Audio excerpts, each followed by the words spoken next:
farm to the factory. Carlson explained in 2011 that when NAFTA was passed and agricultural trade could pass between the U.S. and Mexico tariff-free, Mexico was deemed unfit to produce its staple crop of corn, since its yields were far below that of the United States. As a result, Mexico was forced to attempt to transition towards tropical fruits and manufacturing jobs when NAFTA was passed. Not only are U.S. farms more efficient, but Clark 06 of CBS finds that the U.S. corn industry is heavily subsidized by the government, undercutting Mexican corn prices and putting farmers out of work. Even worse, Haley 13 tells us that prior to NAFTA, the Mexican government slashed their farm subsidies, loans, and other assistance in order to prepare for opening up to the market of U.S. goods, hurting farmers' competitiveness and livelihoods. Because of an inability to compete with U.S. imports and the slashing of government subsidies, Carlson finds that NAFTA caused a net 2.5 million Mexican farmers to lose their jobs, continuing that NAFTA has reduced the wages of Mexican farmers an astounding 67%. There are two impacts. First is food insecurity. Bella Wade explains that agricultural imports have come to be monopolized by a few international traders, and Carlson continues that if trends continue, Mexico is set to import 80% of its food from international corporations. Olson furthers in 2010 that because a small number of corporations now have monopolies, they're able to pay less for crops bought from Mexican farmers while hiking prices, hurting both farmers and consumers. While during NAFTA, the earnings of Mexican farmers for corn fell 43%, the price of a tortilla, Mexico's staple food, rose 571%. As a result, NAFTA has forced the Mexican lower class into what is known as a stuffed or starved conundrum, where they either consume only cheap, unhealthy food from the United States, filled with high fructose corn syrup, or can't eat at all. Essentially, Carlson explains that 25% of the population does not have access to basic food, there are 20 million Mexicans living in food poverty, and 1/5 of Mexican children are malnourished. Then, the poor turn to imported American food, which is cheaper and far less healthy. It is for this reason that the World Health Organization blames NAFTA for diabetes becoming the lead cause of death in Mexico, killing 80,000 a year.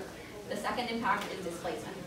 Carlson notes that farmers were unable to transition from producing corn after the U.S. farms took over. Prices were volatile and harvests unreliable. NAFTA supposedly offset the 3 million displaced farmers by creating jobs in other sectors, but according to the Women's Edge Coalition, 36% of the jobs created were in the informal sector, where workers typically receive meager pay, no benefits, and endure brutal, inhumane conditions. The remaining jobs created were primarily manufacturing jobs, where the Mexican families worked in what are known as maquillas. A maquilla is a manufacturing organization in which factories import materials from the U.S. tariff-free, assemble them with cheap labor, and then export the product. Problematically, Flores writes that these maquillas are hubs of human rights violations and death.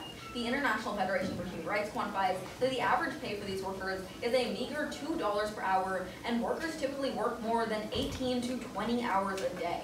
Flores continues that injuries occur frequently, companies don't allow workers to get medical care, and employees who speak out against the abuse are automatically fired. The Women's Edge Coalition adds that these jobs do not even enable workers to pull themselves out of poverty. Rionas of UCLA furthers in '99 that NAFTA has forced families to meet the demand for labor by relying on child labor, and consequently finds that NAFTA has reduced Mexican children's educational attainment by forcing them to go to factories instead of the classroom. NAFTA's trade liberalization has allowed international agribusiness to undercut Mexican farmers, monopolize the industry, push millions of Mexicans into food poverty, and provided 2.5 million displaced farmers with inadequate jobs that had extreme abuses. Because of this, the World Bank finds that in the first 3 years after NAFTA's inception, the amount of Mexicans living in extreme poverty skyrocketed from 19% to 35%. And for all these reasons, Mark and I are incredibly proud to negate. Next to the door, if you could just pop your head out and tell people to keep it down out there. Okay. No, guys. Thank you very much.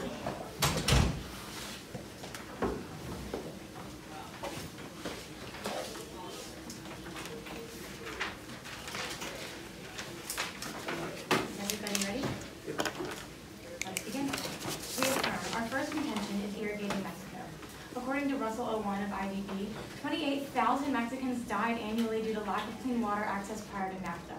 Fortunately, Gilbert 04 of the CSIS writes that NAFTA created the North American Development Bank, which provides the necessary capital for developing infrastructure such as water filtration and sewage systems.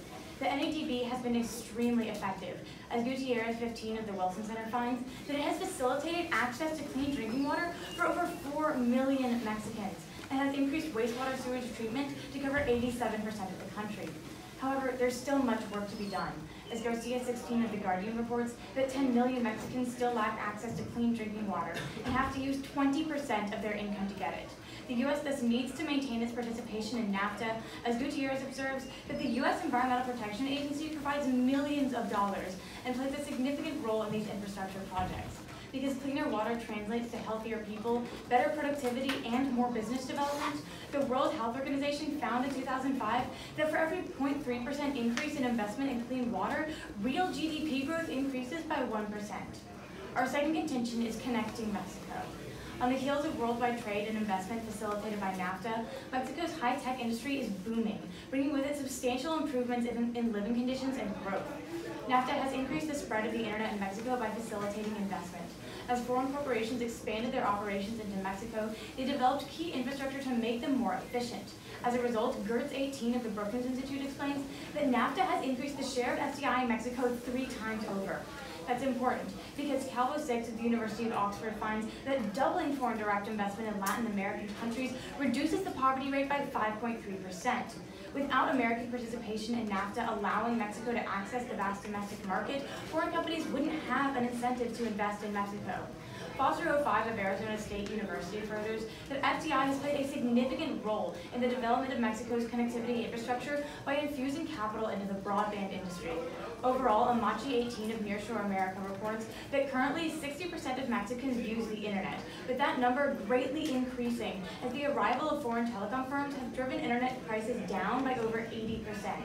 This means that had NAFTA not been implemented, FDI would not have increased, removing the catalyst for the development of affordable broadband networks in Mexico. Spreading internet access garners 2 key impacts. First, reducing poverty. Galperin 14 of the University of San Andreas. The internet plays a critical role in poverty reduction, as it can lower the cost of goods, increase employment opportunities, and promote education.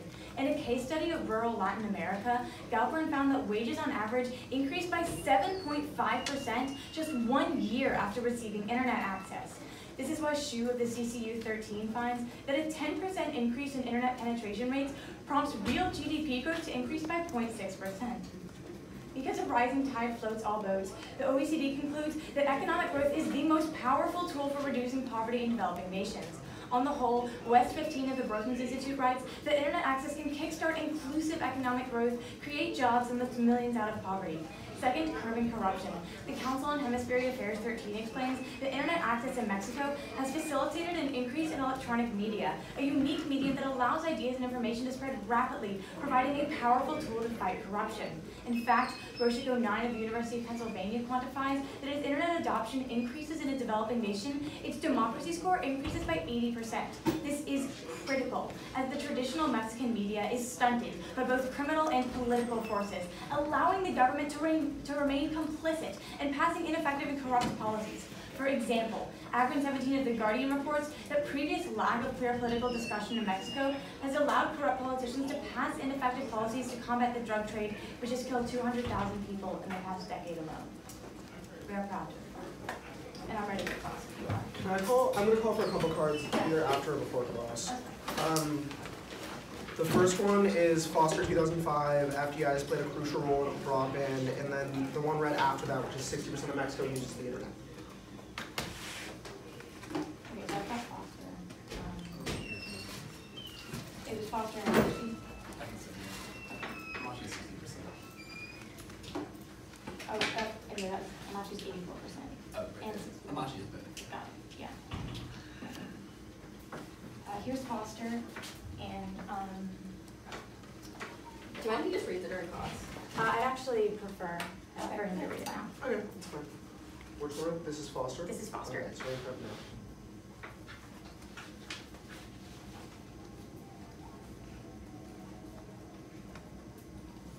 Okay, cool. And then the 60% is right here. Starting prep.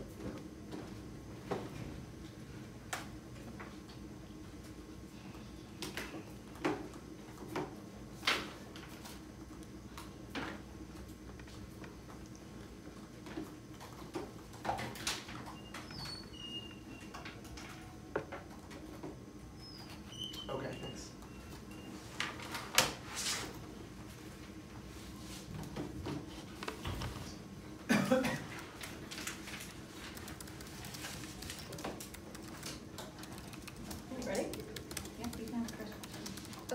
talk about how beneficial it is to put like broadband in small rural towns. What incentive do these foreign investors have to put broadband in a rural town in Mexico? Expanding their markets, they get profits when people buy their services. So expanding their markets to a place where there's very few people and well, there's enough people to buy the internet. For example, most people in America, a lot of people already have internet. When they go into places where people don't have internet, then they buy it. What about the poor? Pretty simple. What about people who can't afford it? Good thing they've made it 80% cheaper. Can I get a question? Yeah, go ahead. So is obesity only a problem in countries where America has free trade? No, but it became a problem after America's free trade entered. It also became a problem around the same time Mexico was globalizing and opening up to a ton of different foreign countries, right? Well, if you don't want to take my word for it, take the World Health Organization's word for it, who tells you no, that I it would be understand the what's leading happening at cause. the same time. But it says NAFTA's the leading cause? Yes. Okay, I'll come to that evidence afterwards. Okay, But great. I'm not just asking about the evidence, I'm asking about the warrant here, the reasoning. Why Okay. wouldn't other countries or other companies have gone in without free trade? Why is free trade so crucial Well, to this? it's very U.S. specific because first of all, was the one But why of does the it have to be primary. free trade? Wouldn't they go in with tariffs too? Yeah, but it would be far less cheap, and because it's from the How much U.S. less? and tariff-free, where Or like how- high how- fructose corn So syrup let is me very rephrase that question. subsidized. How much cheaper are these goods and how much have they increased since NAFTA? I don't know the exact numbers. So you can't even tell me how much they've increased, so it could have gone from 5% to 6%, and you don't Well, know? while we're talking about numbers, how much has internet increased in small rural 17%. towns? Oh, in small rural towns, I don't know, Yeah. but overall broadband access has increased about 17%. Okay, so broadband access, does that impact? Or Mexican internet access in general went from 5% before NAFTA to 60% now. So does private corporations instituting these broadband infrastructure, does that always benefit the poor? Yes, internet access, I would say, is pretty much always on net a benefit to the poor. All right, well, Mark, we'll get to that in rebuttal. Let's talk about this issue of this water infrastructure. Yeah. Would I'm stuff happy. like this have happened if NAFTA didn't exist? No, NAFTA created the NAT Bank, and the U.S. is providing $170 million What a about year. programs like the World Banks, which are The providing? World Bank, $100 actually, million? since 2000, has provided $0 towards water infrastructure in NAFTA and sewage treatment. What about the program that gave $186 million? That program, I think, was before NAFTA, the one you're referencing, or was it at least before Yeah, but 2000? what I'm saying, yeah, it's exactly, it was before NAFTA. And then Other it's- organizations were entering NAFTA to help with water infrastructure No, far no. before this NAFTA. Here's the was problem, other organizations were tapering off. That's why we need the NAT Bank, and we needed NAFTA then more than Mexico ever has. So the And US it's provided access to for clean water to 4 million people, and that's very, What very about all the correct. places that the U.S. has helped with water infrastructure that we don't Like have where? free trade? Like Africa. Where in Africa? Which country and how much have we helped? For example, East Africa, we've had like That's wells. not a water country. there. Well, that's a region, I don't know specific. Okay, do you have any evidence on that or no? No, it's, Okay, then can I see the NAFTA leading cause? yes.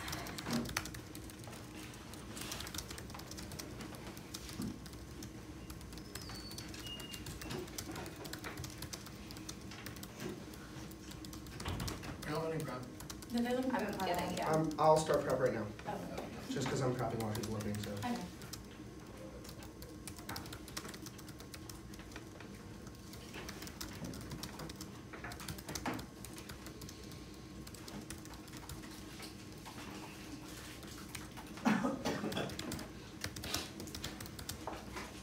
You want to do it, or? Yeah, if you want to in the middle, that would be great. And like the title and the link is, If you could highlight the sentence, that would be great. well, it's mostly just the first sentence and. If you could just highlight whatever it is, that would be much easier. Thank you. So I use 30 seconds prep there.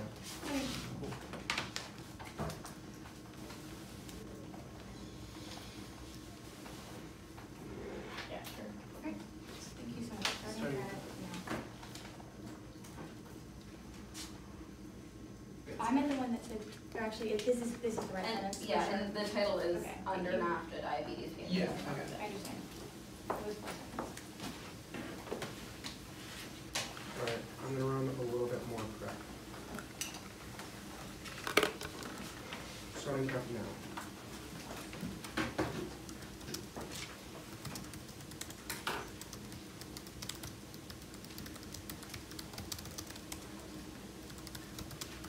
That's it. Alright, cool. Thanks.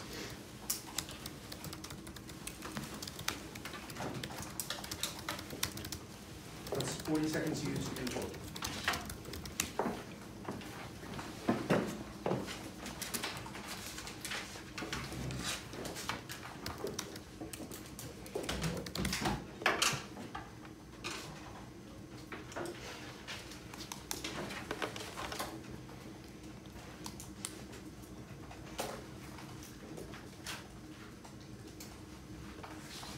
Is everybody ready? Let's start off on their first contention where they talk about irrigating Mexico. 5 responses. First, I would argue that this is non-unique to the affirmation war and would have happened anyway. Many countries were already dedicated to humanitarian aid in Mexico. For example, the World Bank already started a $186 million fund for water infrastructure in Mexico before NAFTA was in place. But then secondly, I would argue that this is non-unique for NAFTA for a second reason. As Wilder 2010 explains, the water policy was part of the wider areas of sweeping neoliberal and economic reforms that Mexico initiated in the early 90s. Mexico began revamping their water infrastructure in 1992, well before NAFTA was enacted. Thus, this issue is not unique to NAFTA, but turn the argument further, because the Mexican government, relying on NAFTA to solve all of their problems, abandoned infrastructure projects under NAFTA, leaving gaping holes. The problems would have been solved anyway. But then third, I would turn the argument. Look to the fact that NAFTA has unemployed Mexican farmers from our case, which resulted in their displacement by U.S. agricultural business. As a result, the Institute for Economic Policy Studies in 2014 writes that these U.S. agribusinesses flooded Mexican waterways with 77,000 tons of toxic fertilizers and chemicals annually.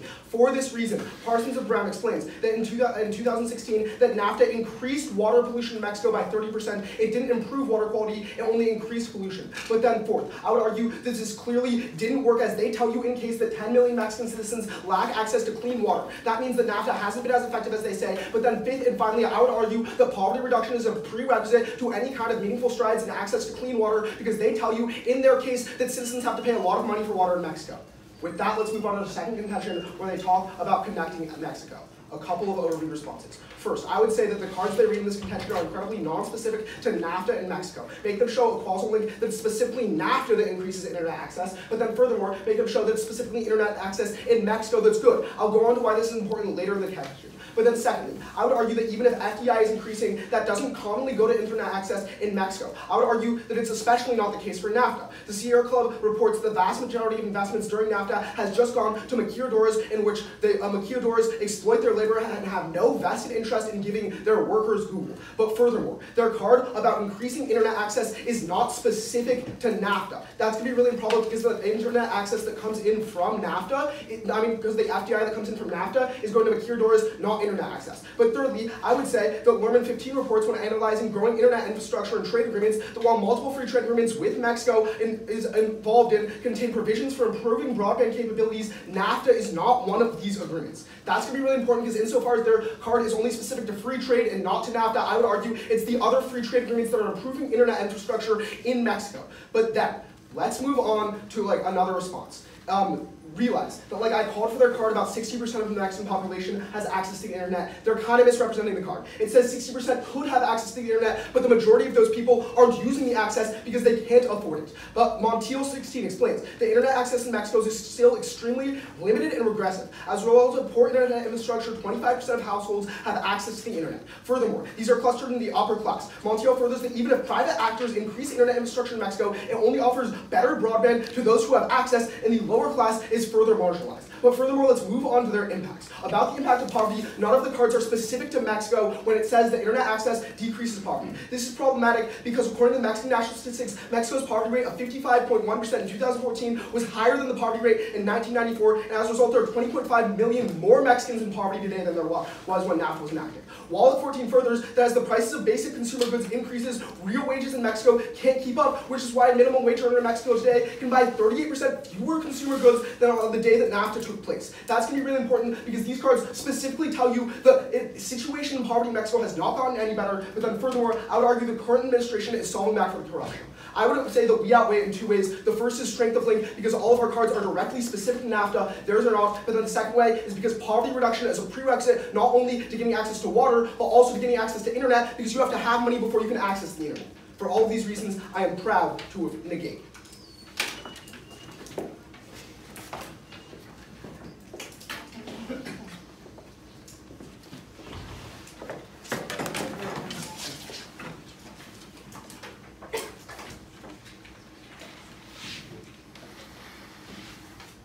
Can I see any of your evidence on which infrastructure projects Mexico abandoned because of NAFTA? That'd be great. Specifically in water. Or actually, no, just in general. And then running some more.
I'm going to start on their case and then go to ours.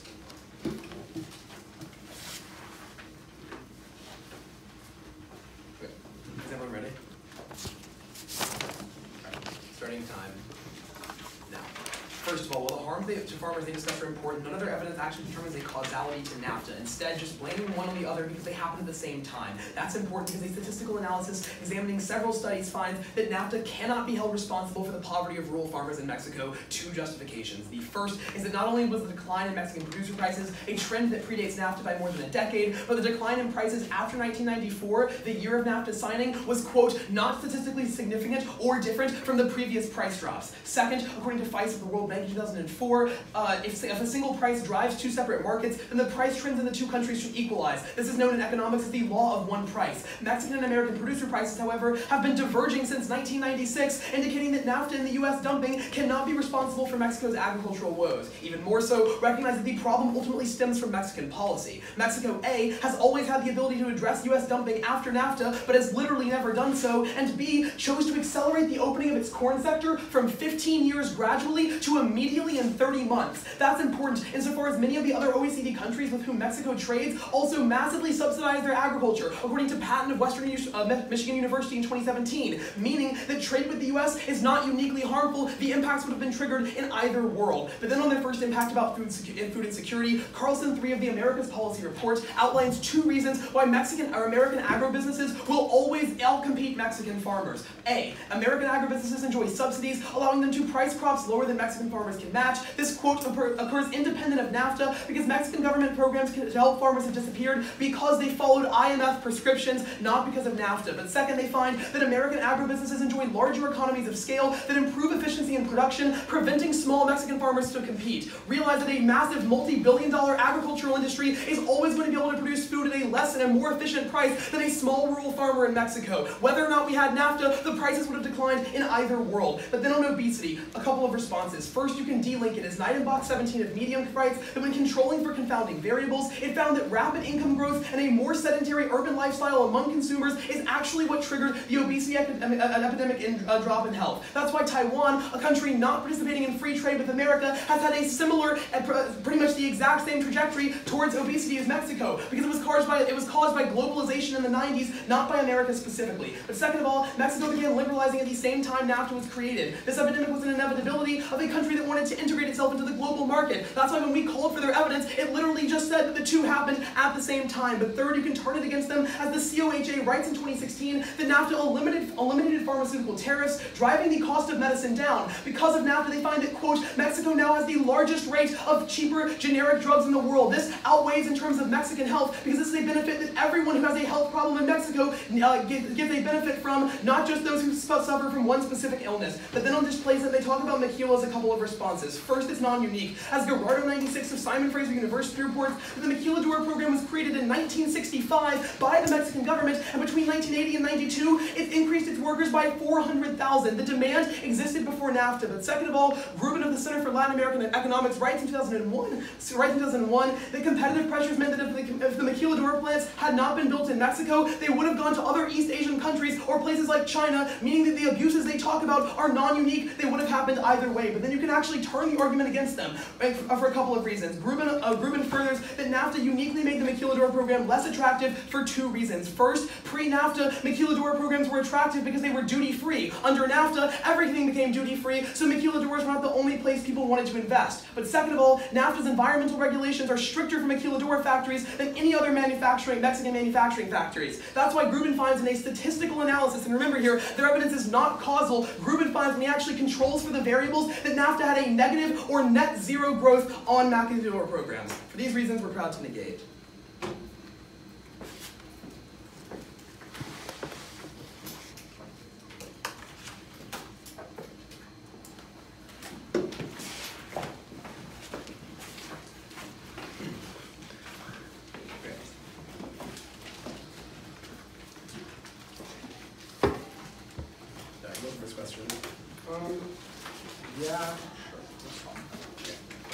So you talk about how the Mexican agricultural industry had to cut the subsidies to corn and other like farm subsidies because of the IMF's regulations, right? It was like agricultural protection, so it was more like things like pro campo. It was Okay. like less like subsidies and more like farmer protections. Okay, then when they started cutting farmer protections, that happened in the late 80s, right? Right. So when did they cut the protections to corn and the other major crops? So we're gonna tell right, I understand where you're going with this. Okay. You're saying that they did this pre-NAFTA in preparation for NAFTA. Well, I'm What we're saying that what we're the saying- first haul of reform and Mexican agricultural subsidies came in the late 80s. The second haul came in the early 90s. I would say the second haul was triggered by Now, NAFTA. and The first here's by the and here's where we're gonna contest that. I would contend, based on evidence that we can bring up later in the round, that the Mexican government around the time of the 80s believed that the only way out of poverty was to expand its urban north and to neglect its rural south. Now, whether or not that trade came from America, these policy decisions pre-NAFTA were signs of a Mexican government that was giving up on its farmers and looking for anyone in the world to trade with Okay, them and so- outcompete. okay, so- Whether or not it was America, it would have happened either way, and I'm gonna ask you a Okay, question. so then I'm doesn't gonna that ask- non I'm unique gonna- second contention too? No. Okay. Specifically, it's a scalar impact. Okay. Not everyone in Mexico has an FDI. Our evidence says that FDI tripled as a result of NAFTA, and because of that, broadband infrastructure is increasing proportionally. So even if FDI would have happened, we say that we're increasing the rate in which internet can happen, Well, if reducing you're corruption, saying improving trade would have crime. increased anyway, they would have signed another agreement if it wasn't for NAFTA, then they would Well, have signed no, another specifically, I agreement. did not say they would have increased signed another free trade agreement. Okay. Right? Like, reduced tariffs, like I say in my rebuttal, large agribusinesses are always going to be able to compete small Mexican farmers either way, with or without the small difference of like a low tariff or free trade. Well, I mean, it wasn't So like can I that have- with tariffs, but. Can I have a question now? Yeah. Okay, so on your NAD Bank terms, you say that the NAD Bank and the facilitation of American investment in Mexican infrastructure has crowded out Mexican development. I have two questions. That's a little bit of a mischaracterization, but okay. Okay, so I have two questions. One, how effective were these domestic industrialization policies insofar as 14 million people pre-NAFTA lacked access to clean water? I mean, I would say that you didn't give them the adequate chance to try and solve Wait, the water crisis because What do you it mean? They started had being like enacted 100 in- years. Yeah, but If 100 years isn't long enough, Okay, then what I'm I don't think specifically they're very good at domestic the programs, infrastructure can I projects. say answer? The programs that I'm talking about didn't start 100 years ago. They started in 1992 is the card that I read when Mexico was undergoing neoliberal reforms, Okay. right? That's important. You only gave them 2 years to work, not So 100. why is that a turn? If you have no idea how effective these domestic programs are, but we say that specifically the NAB Bank by itself has lifted 4 million people out of water poverty, Okay, how I is would that say, an I would offense in our say, case? I would say it's like marginal offense because Why? you caught other programs. It's not. But if you don't show that the programs are effective, but we show that they've saved 4 million people, how is that a turn on our case? Because I say that the investment from the outside world would have come anyway, so it's like. So you're just asserting that Mexico, No, 'cause the a one country thing- that had not liberalized and was not into manufacturing investment at all, They was somehow were better than beginning to- America. in You building just water told me they were infrastructure. liberalizing in the 1980s, so I don't Right. know what you're talking But about. now to steer the investment towards the people that needed it most, like those without access to clean water.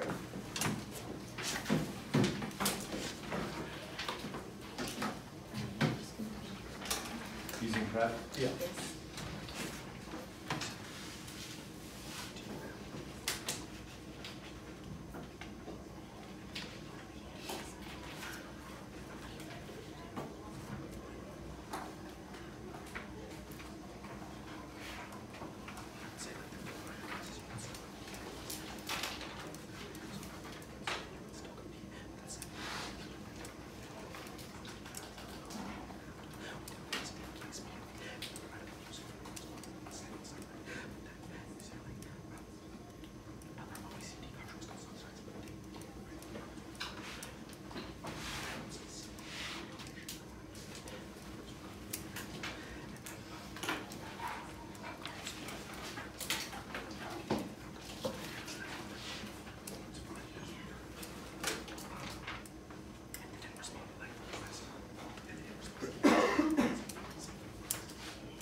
round is going to be protecting those in poverty in Mexico, because these are the most severely impacted by any economic concern. Let's start off with some defense that they put in our case. First, they said that more evidence proves that it's alternately causal because they point out that these trends were before NAFTA. That was because they were preparing for NAFTA. They cut these subsidies in preparation for the U.S. market entering their market. Next, they say that price trends should equalize, but they are. They're getting a lot higher. Remember that the tortilla went up 571% because of these international monopolies. Next, they say that because the Mexican policy, they could always provide tariffs and put protectionist policies anyway, but they don't care about these Mexican farmers, the Mexican government. They care about preserving this relationship with America. So they don't allow these tariffs, they don't institute this phase-in program, but these Mexican farmers still suffer, 2.5 million of them. Next, they say that the U.S. would be benefited anyway because they have subsidies and larger economies. But first, Mexico used to have these subsidies, but they cut them specifically in preparation for NAFTA, causing these farmers to lose their livelihoods. And second, even if the U.S. is a larger economy, with the tariffs that used to be on the United States that Mexico had before they wanted to prepare for NAFTA, this wouldn't have any impact at all. Prices would still be far too high to compete. Next, let's go into their case and point out some terms we put on their case. First, remember because these international corporations moved in specifically because the tariff-free environment of NAFTA, water pollution became 30% worse, causing great increases in diseases and birth defects. All of these things that are caused by poor pollution. Next, remember that they don't have any solvency for these internet connections because even if this has 17% more broadband, that only goes to the rich, while the poor continue to suffer. That's why the internet access for the poor hasn't improved at all. Remember that the most important concern for both of these things is solving for poverty. We're not going to be solving for poverty since wages have declined to 1/3 of what they used to be since they have moved into these maquiladoras, which were the main source of the investment that they point out in their case. They're enduring 20 hours of work for minimal pay, and poverty is not solved, and neither is water pollution or internet.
If everybody's ready, it's just going to be going over her summary, their side of the flow, and then internet. All right, let's begin. Starting off with farmers, remember the response that David read you that the decreasing prices of corn, which is the reason the farmers lost their jobs, my opponents don't contest this, happened before NAFTA. My opponent's response is that, oh, they cut subsidies before NAFTA. Not only were U.S. subsidies already 20 times bigger, they cut subsidies the year or two before NAFTA. Corn prices had been decreasing for over 10 years. At this point, they lose any kind of link into food insecurity, into the farmers, or into the job loss. She extends the maquiladoras arguments through every response David puts on it, namely that NAFTA actually, when you do a statistical analysis, decrease the number of maquiladoras. They extend one turn on our case on water pollution. They say that it's gotten 30% worse, but what they don't address is that filtration has increased by 60%, so that's definitely going to balance out 30%. Now they've gone to internet. They say that our GERDs aren't specific to NAFTA, but what our GERDs evidence tells you is that NAFTA increased foreign direct investment by 300%. They say that this foreign direct investment was going to maquiladoras. Extend David's responses from rebuttal. Next, they say that only 25% of people have access to the internet. Our card is very clear. It says 60%, and that 60% is going up. So they never contest the fact that NAFTA is increasing foreign direct investment, not once throughout this round. But why is foreign direct investment so important? Well, for starters, they never contest the Calvo evidence that says that foreign direct investment reduces poverty by 5.3%. They say poverty in Mexico has increased. This has a lot of different causes. For example, they admit that there's been an agricultural crisis. That's what's helped increase poverty. They admit that Mexico also suffered the peso crisis in 1994, around the same time as NAFTA, and that's what's been increasing poverty. It would have been a lot worse if it weren't for NAFTA. But not only that, remember that our foster evidence tells you that when these companies go into Mexico, they develop the broadband infrastructure they need to carry out their tasks. And this has helped increase internet access from 5% of the country to 60%. Our Amachi evidence, the third reason, tells you that this expanded U.S. access helps support because it has decreased prices 80%. They tell you poverty is the internal link, but it's not. It's one of the impacts. They also totally drop the corruption impact, which is where we win this round, at the point where we're the only team providing structural change for the Mexican country. All right. Whenever y'all are ready. Okay, so you say that you solve for this 30% increase in water pollution through filtration. Yes. That's overall water pollution, even with this increase in filtration. So what would you say the impact of this water pollution is? Increased disease rates, all the things How you're much? saying. How much have disease rates increased? Well, they this is in the same card. Person says basically that in many counties birth defects have doubled, and according to the Sierra Club and another card we read If I may. earlier, hepatitis A rates have more than doubled. If I may, the way that you get access to this pollution argument is by winning that NAFTA is what uniquely harmed Mexican farmers. However, No, it's U.S. totally agribusiness different. came in. oh, okay, Right, and like- U.S. agribusinesses came in. Now what we say is that those agribusinesses would have come in either way. Now what's more important here, however, is that what NavBank did was increase the the wastewater and water treatment from 27% to 87%. So if we agree at some level in this round, or there's a risk that there were multiple Well, I mean, things if water causing the water pollution is pollution, 30% if higher- we can't be 100% sure that it was all NAFTA, we would contend that it's always preferable to treat more water rather than just trying to stop Okay. one of the many things that caused the problem- water to be polluted in the first The place. problem, if With water, that, can we have a question? sure. You extend maquiladoras straight through ink in the summary. Okay, So okay. in Well, some words, you- maquiladoras The have problem is decreased- you guys are like Finish the misunderstanding question. how we're using maquiladoras in the Guys, narrative. I Can got through explain? the first sentence of my statement and didn't even get to ask Yeah, the yeah, question. go ahead. I know this thing, can I please ask? Yeah. So insofar as the statistical analysis, which you all dropped, indicates that NAFTA had either A, no effect on maquiladoras, or B, more likely, actually decreased the amount of them. Why? Like, how is that an Can impact? I explain how it's like How did it- functioning in how our did it- case? How did it decrease the amount of them? So, first we of all, had read two- if 2,700 more entered after Wait, NAFTA. so a couple of things. We say that Maquiladoras as the replacement jobs, and this is bad because maquiladoras are comparatively worse. We're not claiming an increase in maquiladoras as a result of NAFTA. And in addition, something I did extend was that the FDI that you refer to as increasing, the vast majority of it went to maquiladoras. Except that it didn't, because when you actually look at the statistical analysis, NAFTA decreased. yeah, I understand that makes Okay, sense, well, but we if then we're have the proving record- Okay, but let's controversial, clear, like, actually, those you know what? variables Let's and clear find this that up. it decreased, Let's it clear doesn't this up. Even if like a good bit of the the investment is going towards factories, what matters is the evidence we brought up earlier in this round that broadband increased 17% and internet access increased from 5 to 60%. What this means That's only for the what- wealthy, something you haven't responded to. No, because prices decreased 80%. But what this means That's is fine. it doesn't matter how much. Sorry, it doesn't. Can I You can finish? finish. Yeah. It doesn't matter how much FDI is going towards it. What matters is the effects that FDI has.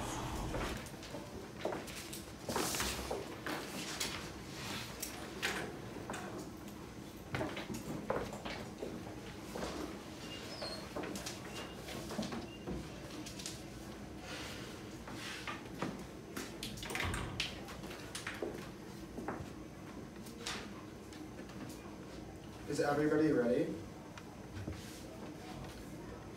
Let's start off with the two ways that you can vote for the negation of debate. The first is going to be on our first contention about displacing Mexican farmers. What Easy extended in summary was specifically the prices have been decreasing since before NAFTA, but we conceded the entire round that Mexican agricultural prices are lower than that of the United States. The one thing that they never responded to is that when NAFTA was passed, it allowed United States agricultural products to flood into Mexico without tariffs. That's what made it so that U.S. agricultural products were competitive in the Mexican market specifically, and Mexican agricultural products were no longer competitive. They read the Carlson evidence evidence, which is why they tell you that prices were always going down in comparison to America. But what Carlson concludes is the card that we use in case, which tells you it was specifically NAFTA, which displaced 2.5 million Mexican farmers because it made it so that now when the lower priced Mexican goods were competing with the American goods, the Mexican goods could no longer compete and 2.5 million people were displaced. When they went to the new jobs, they went to maquiladoras where they were abused and made 1/3 of the salaries that they made when they were on the farm. That's the cleanest place to vote on your ballot, both on the prerequisite to the internet argument, because you have to have money before you can have access to internet, but also because of the strength of link. Remember, the internet is really tenuously related to NAFTA. Carlson, the author that they read, says it was directly NAFTA that caused this. But then, the second place you can vote for us is going to be based off of the water pollution, because they never contended that U.S. agribusiness came in, and agribusiness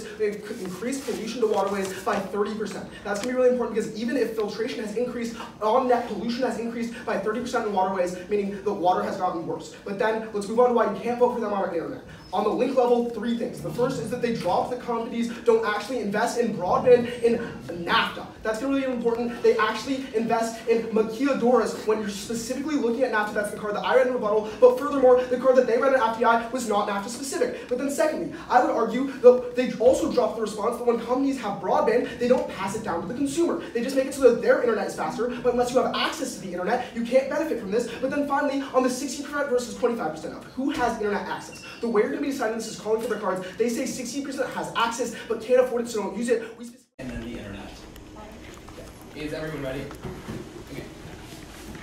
On farmers, they dropped 2 important things. First is that prices were decreasing decades before NAFTA, and this is the only link they have into the argument. Realize that our evidence does a statistical analysis and finds that the decreases in prices after NAFTA were, quote, not statistically different from those before NAFTA, decades before Mexico ever passed any reform. But second of all, they never engaged with the response that Izzy reads in the summary, which is that even if Mexico did have its subsidies, U.S. subsidies outcompete Mexican ones by a scale of 20-1, meaning that a Mexico that was opening up in the 80s and opening itself up to agricultural trade would have always been outcompeted by U.S. firms. They have no unique impact on maquiladoras. Remember, you can vote for us here if you think this is an important issue in the round, because they drop both reasons why NAFTA uniquely decreased these factories. Taking a step back, the biggest place to vote in the round is going to be the internet. They read 3 responses in final focus. The first is that there's no investment and that corporations did not invest it for profits. That literally makes no sense. Why would broadband companies who want to sell the internet to people not try to give it to people to buy? They say it was just for their own interests. They only connected Mexico to sell their products, the internet. That's why our evidence indicates that they dropped prices by 80%. Now they say that only 25% are connected. They're just wrong. Our evidence says that before NAFTA, only 5% of people had access to the internet, and now that number is approaching 60. The reason why comes from Gertz, who tells you that NAFTA specifically increased FDI in Mexico by 300%. Now this is an independent reason to vote for us, as the increase in capital, as per Cal, though, when we find that when there's an increase in FDI by 1%, poverty goes down by 5%. This is cold dropped. Vote for us here, but remember that Mauricio tells you that this investment in FDI and broadband has decreased consumer prices by 80%. So even if you think there's inequality in the internet now, we're the only team that solves back for this in the long term. But the biggest place, and the reason you vote for us, is because they drop the corruption impact. Remember that with the spread of the internet, we see a reduction in corruption. This is really important, because remember what we tell you in rebuttal, that Mexico at any point could stop the U.S. subsidization that they talk about. But the reason they don't is because of bad policy. When you take a step back, realize that every single impact in this round is ultimately a result of a failure on policy on some level. We're the only team that creates structural, long-term change by improving Mexican society, preventing all of the harms they talk about. For all these reasons, Izzy and I are incredibly proud to affirm.